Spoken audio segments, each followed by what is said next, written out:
ॐ श्री गणेशाय नमः। गणपति अथर्वशीर्षा। ॐ भद्रं कर्णेभिः शृणुयाम देवा, भद्रं पश्येमाक्षभिर्यजत्राः। स्थिरैरङ्गैस्तिष्ठुवागुंसस्तनो बिर्भ्यसेमहि देवहितं जदायुः। स्वस्ति न इन्द्रो वृद्धस्रवाः, स्वस्ति नः पूषा विश्ववेदाः, स्वस्ति नस्तार्क्ष्यो अरिष्टनेमिः, स्वस्ति नो बृहस्पतिर्दधातु। ॐ शान्तिः शान्तिः शान्तिः। हरिः ओं। नमस्ते गणपतये। त्वमेव प्रत्यक्षं तत्त्वमसि, त्वमेव केवलं कर्तासि, त्वमेव केवलं धर्तासि, त्वमेव केवलं हर्तासि, त्वमेव सर्वं खलमिदं ब्रह्मासि, त्वं साक्षादात्मासि नित्यं। ऋतं वच्मि सत्यं वच्मि, अवत्वं माम् अववक्तारम् अवश्रोतारम् अवधातारम् अवधातारम् अवनुच्चानमवशिष्याम् अवपश्चातात्त अवपुरस्तात्त अवोत्तरातात्त अवदक्षिणातात्त अवचोर्ध्वातात्त अवाधरातात्त। सर्वतो मां पाहि पाहि समन्तात्। त्वमवाङ्मयस्त्वं चिन्मयः, त्वमानन्दमयस्त्वं ब्रह्ममयः, त्वं सच्चिदानन्दाद्वितीयोऽसि, त्वं प्रत्यक्षं ब्रह्मासि, त्वं ज्ञानमयो विज्ञानमयोऽसि। सर्वं जगदिदं तत्त्वो जायते, सर्वं जगदिदं त्वयि तिष्ठन्ते, सर्वं जगदिदं त्वयि लयमेष्यते, सर्वं जगदिदं त्वयि प्रत्येति। त्वं भूमिरापो नलो निलो नभः, त्वं चत्वारि वाक्पदानि, त्वं गुणत्रयातीतः, त्वम् अवस्थात्रयातीतः, त्वं देहत्रयातीतः, त्वं कालत्रयातीतः, त्वं मूलाधारास्थितोऽसि नित्यं, त्वं शक्तित्रयात्मकः,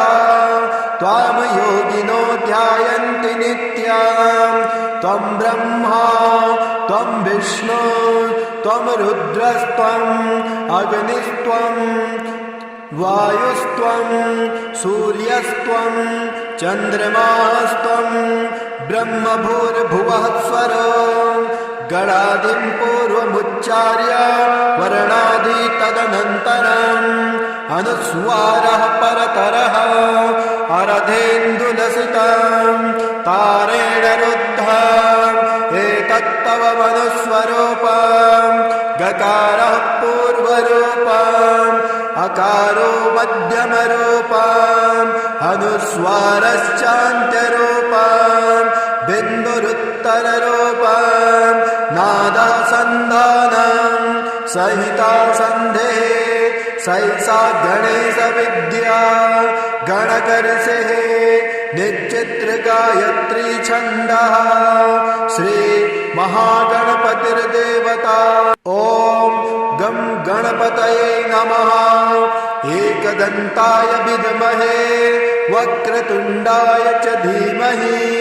तन्नो दन्तिः प्रचोदयात्। एकदन्तं चतुर्हस्तं पाशमाङ्कुशधारिणम्, रदं च वरदं हस्तैर्बिभ्राणं मूषकध्वजम्, रक्तं लम्बोदरं शूर्पाकर्णकं रक्तवाससं,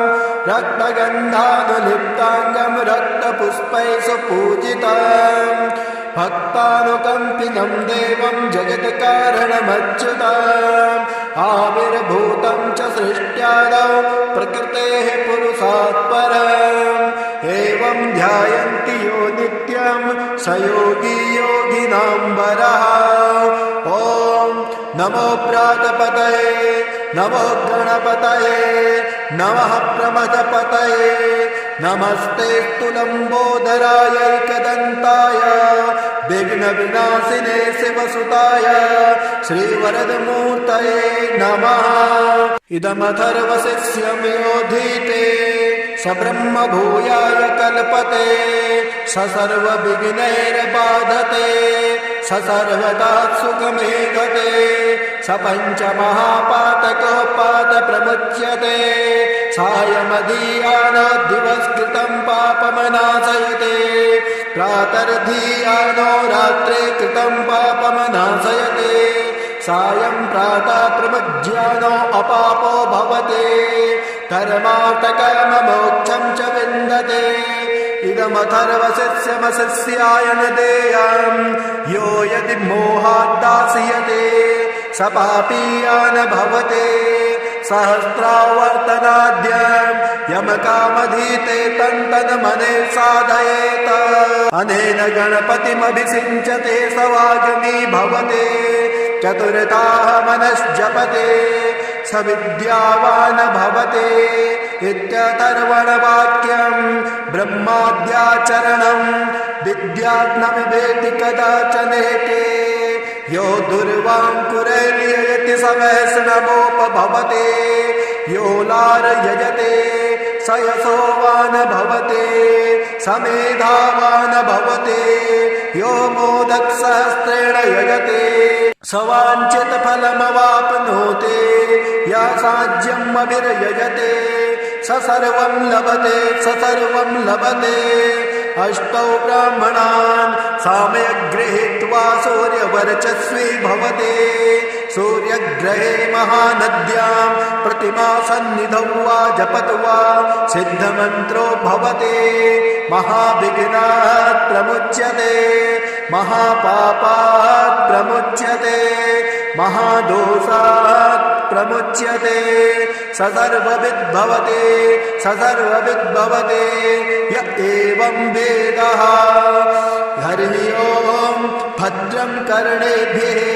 शृणुयामद्देवा भद्रं पश्येम शबरजयत्राः स्थिरैरङ्गैस्तिष्ठुवा पुंसस्तनोभिर्व्यसे महिते वैतं जदायुः स्वस्ति न इन्द्रो वृद्धश्रवाः स्वस्ति नः पूषा विश्ववेदाः स्वस्ति नस्तार्क्ष्यो अरिष्टनेमिः स्वस्ति नो बृहस्पतिर्दधातु ॐ शान्तिः शान्तिः शान्तिः। एकदन्त गणेशस्तोत्रम् श्रीगणेशाय नमः। मुदासुरं सुशान्तं वै दृष्ट्वा विष्णुमुखासुराः भृग्वादयश्च मुनयः एकदन्तं समाययुः प्रणम्य तं प्रपूज्यादौ पुनस्तं नेमुरादरात् तुष्टुरहर्षसंयुक्ता एकदन्तं गणेश्वरं देवर्षि ऊचुः सदात्मरूपं सकलादिभूत मयायिनं सोऽहमचिन्त्य बोधम् अनादिमध्यान्तविहीनमेकं तमेकदन्तं शरणं व्रजामः अनन्तचिद्रूपमयं गणेशं ह्यभेदभेदादिविहीनमाद्यं हृदि प्रकाशस्य धरं स्वधिस्थं तमेकदन्तं शरणं व्रजामः विश्वादिभूतं हृदि योगिनां वै प्रत्यक्षरूपेण बिभान्तमेकं सदा निरालम्ब समाधिगम्यं तमेकदन्तं शरणं व्रजामः स्वबिम्बभावेन विलासयुक्तं बिन्दुस्वरूपं रचिता स्वमाया तस्यां स्ववीर्यं प्रददाति यो वै तमेकदन्तं शरणं व्रजामः त्वदीयवीर्येण समर्थभूता मया तया संरचितं च विश्वं नादात्मकं ह्यात्मतया प्रतीतं तमेकदन्तं शरणं व्रजामः त्वदीयसत्ताधरमेकदन्तं गणेशमेकं त्रयबोधितारं सेवन्त आपुस्तमजं त्रिसंस्थास्तमेकदन्तं शरणं व्रजामः ततस्त्वया प्रेरित एव नादस्तेनेदमेकं रचितं जगद्वये आनन्दरूपं समभावसंस्थं तमेकदन्तं शरणं व्रजामः तदेव विश्वं कृपया त्वयैव सम्भूतमाद्यं तपसा विभातम् अनेकरूपं ह्यजमेकभूतं तमेकदन्तं शरणं व्रजामः ततस्त्वया प्रेरितमेव तेन श्रेष्ठं सुसूक्ष्मं जगदेकसंस्थं सत्त्वात्मकं श्वेतमनन्तमाद्यं तमेकदन्तं शरणं व्रजामः तदेव स्वप्नं तपसा गणेशं संसिद्धिरूपं विविधं बभूव सदेकरूपं कृपया त्वयापि तमेकदन्तं शरणं व्रजामः सम्प्रेरितं तच्च त्वया हृदिस्थं तथा सुश्रेष्ठं जगदंसरूपं तेनैव जाग्रन्मयमप्रमेयं तमेकदन्तं शरणं व्रजामः जाग्रत्स्वरूपं रजसा विभान्तं विलोकितं तत्कृपया यदैव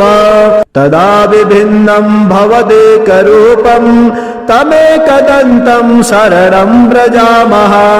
एवं च सृष्ट्वा प्रकृति स्वभावात् तदन्तरे त्वं च विभासि नित्यं बुद्धिप्रदाता गणनाथ एकस्तमेकदन्तं शरणं व्रजामः त्वदाज्ञया भान्ति ग्रहाश्च सर्वे नक्षत्ररूपाणि विभान्ति वै आधारहीनानि त्वया धृतानि तमेकदन्तं शरणं व्रजामः त्वदाज्ञया सृष्टिकरो विधाता त्वदाज्ञया पालक एव विष्णुः त्वदाज्ञया संहरको हरोऽपि त्वमेकदन्तं शरणं व्रजामः यदाज्ञया भूर्जलमद्य संस्था यदाज्ञया प्रवहन्ति नद्यः सीमां सदा रक्षति वै समुद्रस्तमेकदन्तं शरणं व्रजामः यदाज्ञया देवगणो विदिस्तो ददाति वै कर्मफलानि नित्यं यदाज्ञया शैलगणो चलो वै तमेकदन्तं शरणं व्रजामः यदाज्ञया शेष इलाधरो वै यदाज्ञया मोहप्रदश्च कामः यदाज्ञया कालधरोर्यमा च तमेकदन्तं शरणं व्रजामः यदाज्ञया वाति विभाति वायुर्यदाज्ञयाग्निर्जठरादिसंस्थः यदाज्ञया वै सचराचरं च तमेकदन्तं शरणं व्रजामः सर्वान्तरे संस्थितमेकगूढं यदाज्ञया सर्वमिदं विभाति अनन्तरूपं हृदि बोधकं वै तमेकदन्तं शरणं व्रजामः यं योगिनो योगबलेन साध्यं कुर्वन्ति तं कः स्तुवनेन स्तौति अतः प्रणामेन सुसिद्धिदोस्तु तमेकदन्तं शरणं व्रजामः एवं स्त्वां च प्रह्लाद देवा समनुयश्च वै तूष्णीं भावं प्रपद्यैव ननृतुर्हर्षसंयुताः शतानुवाच प्रीतात्मा एकदन्तं स्तवेन वै जगादतान् महाभागान् देवर्षिन् भक्तवत्सलः एकदन्त उवाच प्रसन्नोऽस्मि च स्तोत्रेण सुरासर्षिगणा किल वृणध्वं वरदोऽहमुवो दास्यामि मनसेप्सिताम् भवत्कृतं मदीयं वै स्तोत्रं प्रीतिप्रदं मम भविष्यन्ति न सन्देहा सर्वसिद्धिप्रदायकं यं यमिच्छन्ति तं तं वै दास्यामि स्तोत्रपाठतः पुत्रपौत्रादिकं सर्वं लभते धनधान्यकम् गजस्वादिकमत्यन्तं राजभोगं लभे ध्रुवम् भुक्तिं मुक्तिं च योगं वै लभते शान्तिदायकम् मारणोच्चाटनादीनि राज्यबन्धादिकं च यत् पठतां शृण्वतां नृणाम् भवेच्च बन्धहीनता 21वारं च श्लोकाश्चैवैकविंशते पठते नित्यमेवं च दीनानि त्वेकविंशते न तस्य दुर्लभं किञ्चित् त्रिषु लोकेषु वै भवेत् असाध्यं साधयेत् मर्त्यः सर्वत्र विजयी भवेत् नित्यं यः पठते स्तोत्रम् ब्रह्मभूतः स वै नरः तस्य दर्शनतः सर्वे देवाः पूता भवन्ति वै एवं तस्य वचः श्रुत्वा प्रहष्टा देवतर्षयः ऊचुः करपुटा सर्वे भक्तियुक्ता गजाननम् गणेश पञ्चरत्नस्तोत्रम् मुदाकरात् मोदकं सदा विमुक्तिसाधकम् कलाधरावतंसकं विलासिलोकरक्षकम् अनायकैकनायकं विनाशिते भदैत्यकम् नताशुभासुनाशकं नमामि तं विनायकम् न ते तरातिभीकरं नवोदितार्कभास्वरम् न मत्सुरारिनिर्जरं न ताद्विकापदुद्धरम् सुरेश्वरं निधेश्वरं गजेश्वरं गणेश्वरं महेश्वरं तमाश्रये परात्परं निरन्तरम् समस्तलोकशङ्करं निरास्तदैत्यकुञ्जरम् दरेदरोदरं वरं वरे भवक्त्रमक्षरम् कृपाकरं क्षमाकरं मुदाकरं यशस्करम् नमस्करं नमस्कृतं नमस्करोमि भास्वरम् अकिञ्चनार्तिमार्जनं चिरन्तनोक्तिभाजनम् पुरारिपूर्वनन्दनं सुरारिगर्वचर्वणम् प्रपञ्चनाशभीषणं धनञ्जयादिभूषणम् कपोलदानवारणं भजे पुराणवारणम्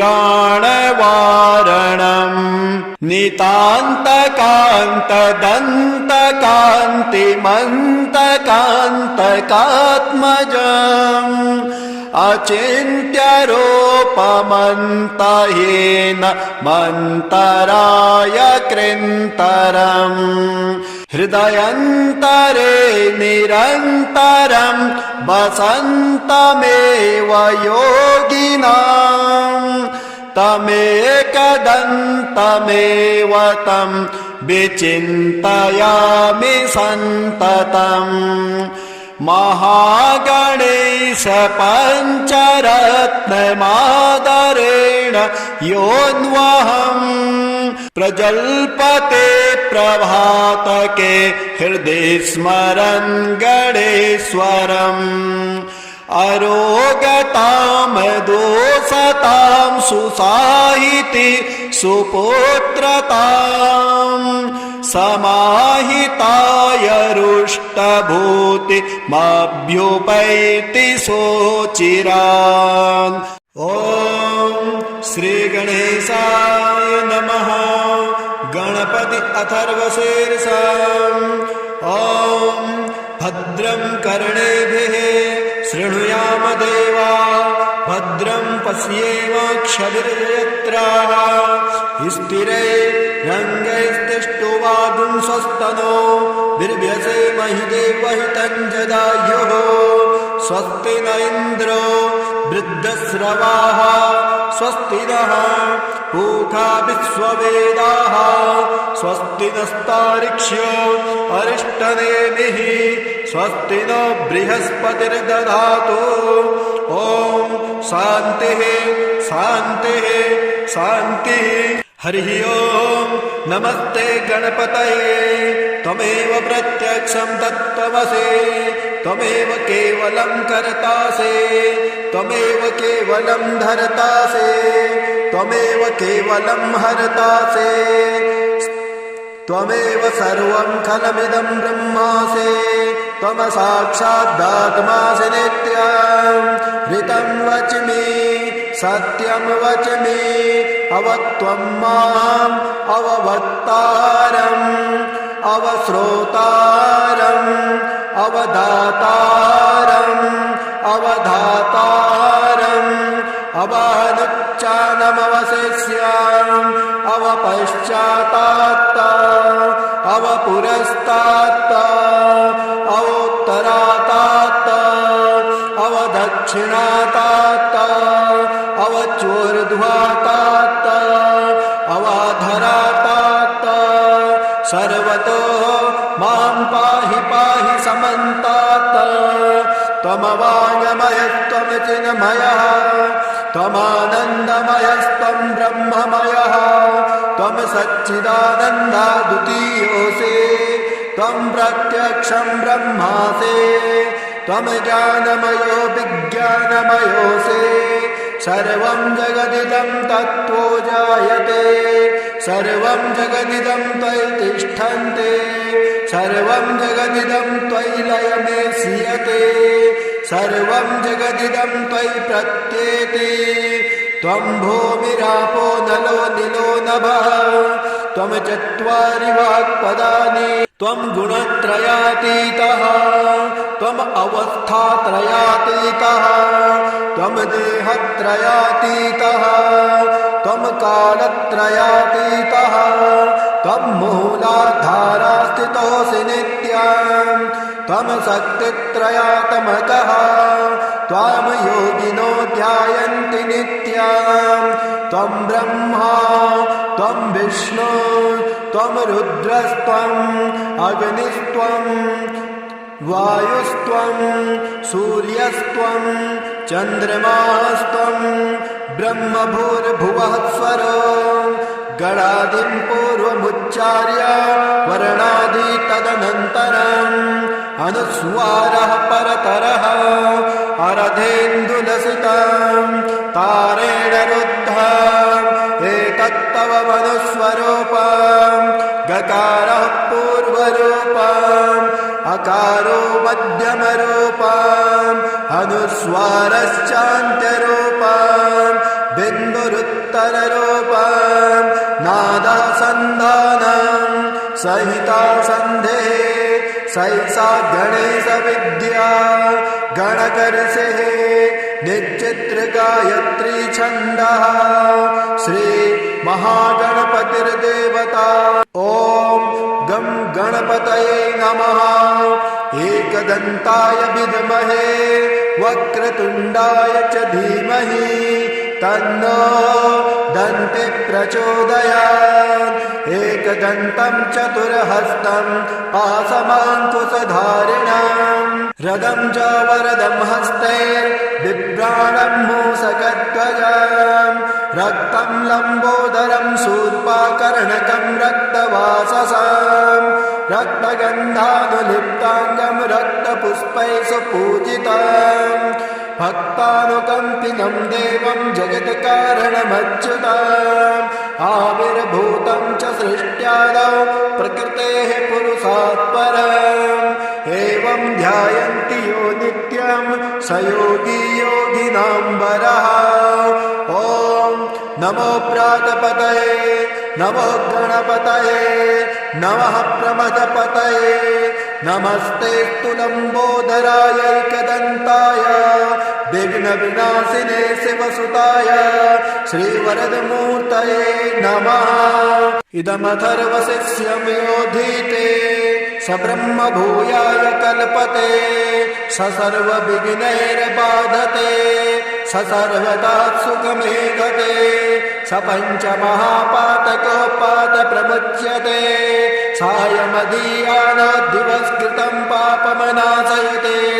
प्रातर्धीयानो रात्रे कृतं पापमनाशयते सायं प्रातः प्रमुज्यानो अपापो भवते धर्मार्थकाममोक्षं च विन्दते इदमथर्वशिष्यमशिष्याय न देयं यो यदि मोहाद्दास्यते स पापीया न भवते सहस्रावर्तनाद्यं यमकामधीते तन्तन्मने साधयेत अनेन गणपतिमभिषिञ्चते स वाग्मी भवते चतुर्थाः मनश्जपते स विद्यावान् भवते इत्यथर्वणवाक्यं ब्रह्माद्याचरणं विद्याज्ञविवेति कदाचनेके यो दुर्वाङ्कुरैर्ययति स वैष्णवोपभवते यो लार्ययते स यशोवान् भवते स मेधावान् भवते यो मोदकसहस्रेण यजते स वाञ्छितफलमवाप्नोति यासाज्यम् अभिर्यजते स सर्वं लभते स सर्वं लभते अष्टौ ब्राह्मणान् सामयग् गृहीत्वा सूर्यवर्चस्वी भवते सूर्यग्रहे महानद्यां प्रतिमासन्निधौ वा जपत् वा सिद्धमन्त्रो भवते महाविघ्नात् प्रमुच्यते महापापात् प्रमुच्यते महादोषात् प्रमुच्यते स सर्वविद् भवते स सर्वविद् भवते य एवं वेदः हरिः ओम् भद्रं कर्णेभिः शृणुयामद्देवा भद्रं पश्येम शबरजयत्राः स्थिरैरङ्गैस्तिष्ठुवा पुंसस्तनोभिर्भ्यसे महिते वैतञ्जदायुः स्वस्ति न इन्द्रो वृद्धस्रवाः स्वस्ति नः पूषा विश्ववेदाः स्वस्ति नस्तार्क्ष्यो अरिष्टनेमिः स्वस्ति नो बृहस्पतिर्दधातु ॐ शान्तिः शान्तिः शान्तिः एकदन्त गणेशस्तोत्रम् श्रीगणेशाय नमः मुदासुरं सुशान्तं वै दृष्ट्वा विष्णुमुखासुराः भृग्वादयश्च मुनयः एकदन्तं समाययुः प्रणम्य तं प्रपूज्यादौ पुनस्तं नेमुरादरात् तुष्टुरहर्षसंयुक्ता एकदन्तं गणेश्वरम् देवर्ष ऊचुः सदात्मरूपं शकलादिभूत मयायिनं सोऽहमचिन्त्य बोधम् अनादिमध्यान्तविहीनमेकं तमेकदन्तं शरणं व्रजामः अनन्तचिद्रूपमयं गणेशं ह्यभेदभेदादिविहीनमाद्यं हृदि प्रकाशस्य धरं स्वधिस्थं तमेकदन्तं शरणं व्रजामः विश्वादिभूतं हृदि योगिनां वै प्रत्यक्षरूपेण बिभान्तमेकं सदा निरालम्बसमाधिगम्यं तमेकदन्तं शरणं व्रजामः स्वबिम्बभावेन विलासयुक्तं बिन्दुस्वरूपं रचिता स्वमाया तस्यां स्ववीर्यं प्रददाति यो वै तमेकदन्तं शरणं व्रजामः त्वदीयवीर्येण समर्थभूता मया तया संरचितं च विश्वं नादात्मकं ह्यात्मतया प्रतीतं तमेकदन्तं शरणं व्रजामः त्वदीयसत्ताधरमेकदन्तं गणेशमेकं त्रयबोधितारं सेवन्त आपुस्तमजं त्रिसंस्थास्तमेकदन्तं शरणं व्रजामः ततस्त्वया प्रेरित एव नादस्तेनेदमेकं रचितं जगद्वै आनन्दरूपं समभावसंस्थं तमेकदन्तं शरणं व्रजामः तदेव विश्वं कृपया तवैव सम्भूतमाद्यं तपसा विभातम् अनेकरूपं ह्यजमेकभूतं तमेकदन्तं शरणं व्रजामः ततस्त्वया प्रेरितमेव तेन श्रेष्ठं सुसूक्ष्मं जगदेकसंस्थं सत्त्वात्मकं श्वेतमनन्तमाद्यं तमेकदन्तं शरणं व्रजामः तदेव स्वप्नं तपसा गणेशं संसिद्धिरूपं विविधं बभूव सदेकरूपं कृपया त्वयापि तमेकदन्तं शरणं व्रजामः सम्प्रेरितं तच्च त्वया हृदिस्थं तथा सुश्रेष्ठं जगदंसरूपं तेनैव जाग्रन्मयमप्रमेयं तमेकदन्तं शरणं व्रजामः जाग्रत्स्वरूपं रजसा बिभान्तं विलोकितं तत्कृपया यदैव तदा विभिन्नं भवदेकरूपं तमेकदन्तं शरणं व्रजामः एवं च सृष्ट्वा प्रकृतिस्वभावात् तदन्तरे त्वं च विभासि नित्यं बुद्धिप्रदाता गणनाथ एकस्तमेकदन्तं शरणं व्रजामः त्वदाज्ञया भान्ति ग्रहाश्च सर्वे नक्षत्ररूपाणि विभान्ति के वै आधारहीनानि त्वया धृतानि तमेकदन्तं शरणं व्रजामः त्वदाज्ञया सृष्टिकरो विधाता त्वदाज्ञया पालक एव विष्णुः त्वदाज्ञया संहरको हरोऽपि तमेकदन्तं शरणं व्रजामः यदाज्ञया भूर्जलमद्य संस्था यदाज्ञया प्रवहन्ति नद्यः सीमां सदा रक्षति वै समुद्रस्तमेकदन्तं शरणं व्रजामः यदाज्ञया देवगणो विदिस्तो ददाति वै कर्मफलानि नित्यं यदाज्ञया शैलगणो चलो वै तमेकदन्तं शरणं व्रजामः यदाज्ञया शेष इलाधरो वै यदाज्ञया मोहप्रदश्च कामः यदाज्ञया कालधरोर्यमा च तमेकदन्तं शरणं व्रजामः यदाज्ञया वाति विभाति वायुर्यदाज्ञयाग्निर्जठरादिसंस्थः यदाज्ञया वै सचराचरं च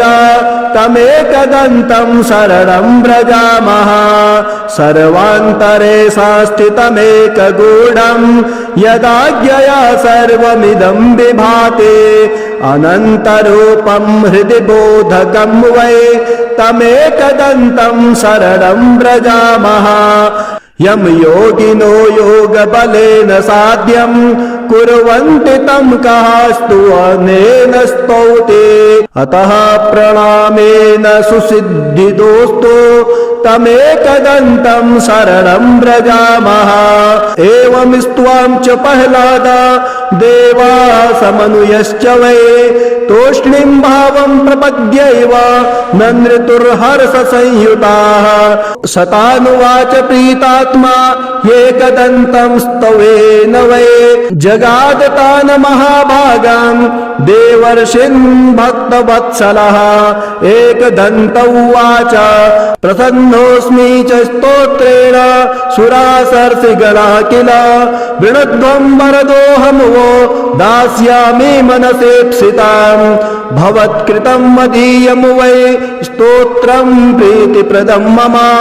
भविष्यन्ति न सन्देहा सर्वसिद्धिप्रदायकम् यं यमिच्छन्ति तं तं वै दास्यामि स्तोत्रपाठतः पुत्रपौत्रादिकं सर्वं लभते धनधान्यकम् गजस्वादिकमत्यन्तं राजभोगं लभे ध्रुवं भुक्तिं मुक्तिं च योगं वै लभते शान्तिदायकम् मारणोच्चाटनादीनि राज्यबन्धादिकं च यत् पठतां शृण्वतां नृणां भवेच्च बन्धहीनता एकविंशतिवारं च श्लोकाश्चैवैकविंशते पठते नित्यमेवं च दीनानि त्वेकविंशते न तस्य दुर्लभं किञ्चित् त्रिषु लोकेषु वै भवेत् असाध्यं साधयेत् मर्त्यः सर्वत्र विजयी भवेत् नित्यं यः पठते स्तोत्रम् ब्रह्मभूतः स वै नरः तस्य दर्शनतः सर्वे देवाः पूता भवन्ति वै एवं तस्य वचः श्रुत्वा प्रहष्टा देवतर्षयः ऊचुः करपुटा सर्वे भक्तियुक्ता गजाननम् गणेश पञ्चरत्नस्तोत्रम् मुदाकरात् मोदकं सदा विमुक्तिसाधकम् कलाधरावतंसकं विलासिलोकरक्षकम्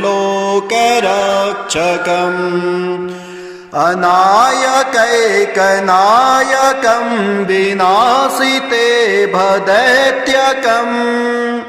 नताशुभासुनाशकं नमामि तं विनायकम् न ते तरातिभीकरं नवोदितार्कभास्वरम् न मत्सुरारिनिर्जरं न तादिकापदुद्धरम्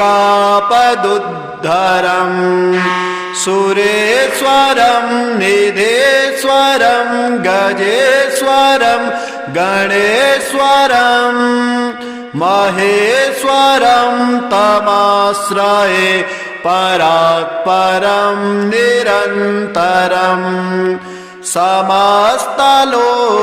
समस्तलोकशङ्करं निरास्तदैत्यकुञ्जरम्